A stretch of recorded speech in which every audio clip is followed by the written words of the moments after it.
돈을 이제 못 받았다라고 해서 무조건 사기죄가 해당하는 거는 아니고, 이제 예를 들면은 제가 A라는 목적으로 쓸 거야, 그래서 돈 얼마 빌려줘 라고 이제 친구한테 얘기를 해서 딴 데다 쓴 거예요. 그러면 만약에 이제 그 친구가 딴 데다 쓸 걸 알았으면 돈을 빌려주지 않았을 거예요. 그런 경우에는 사기죄에 해당할 수 있는데, 단순하게 돈 줬는데 돈 갚지 않았다라고 해서 무조건 사기죄가 되는 거는 아니에요.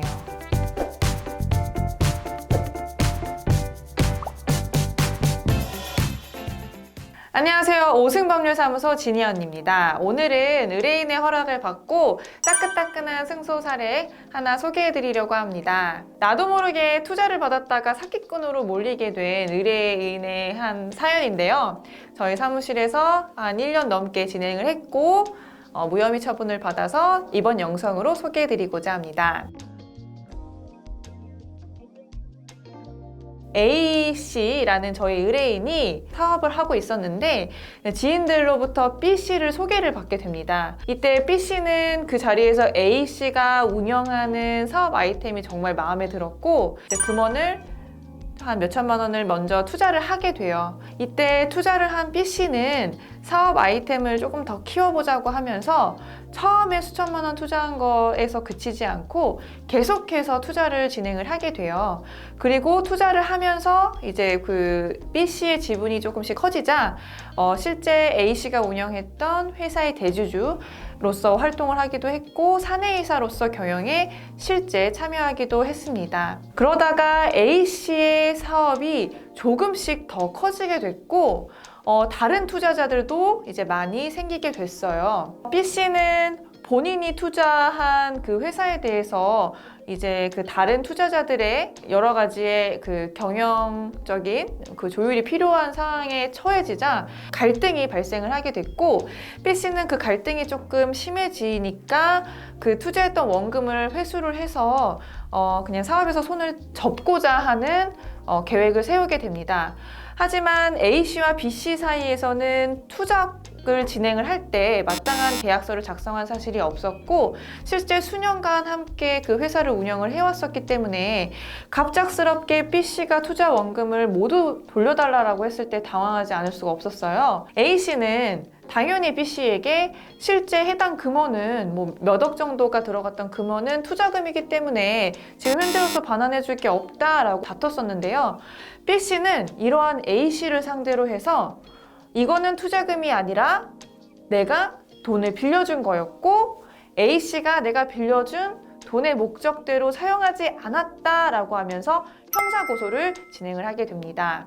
실제 A씨가 B씨로부터 받았던 그 금원이 수천만 원에 그치는 게 아니라 수억 원에 이제 달하게 됐고, 실제 B씨가 고소를 했을 때는 그냥 단순한 일반 사기죄에 해당하지 않고 특정경제범죄법이라고 해가지고 5억 원 이상에 달하는 경우에 가중처벌하는 법률 조항으로 그 혐의를 받게 됩니다.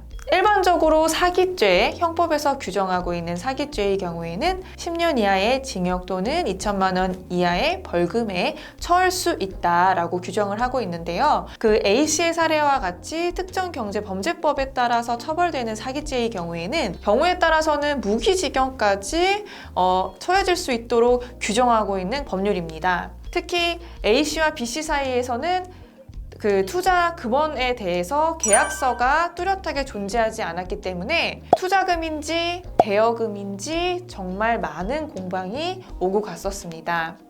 이때 계약서가 없는 경우라고 하더라도 돈이 오고 간 정황이라든지 돈을 지급하게 된 경위, 사업 전반에 있어서 참여하였던 여러 가지 사정을 거쳐서 실제 투자금인지 대여금인지에 대해서 판단을 받게 되는데요. 다행히도 저희 의뢰인인 A씨의 경우에는 목적을 특정하지 않고 경영 전반에 사용할 수 있도록 하였다는 것과 실제 경영에 참여해서 사내이사로서 내지 회장으로서 경영을 했다는 것, 그리고 이제 A씨가 운영했던 계좌에 대해서도 접근 권한이 있어서 실제 입출금 됐을 때 그 권한에 대해서도 다 확인할 수 있었다라는 여러 가지의 사정을 주장을 했고 투자금이었다라는 점에 대해서 인정을 받아서 무혐의를 받게 되었습니다.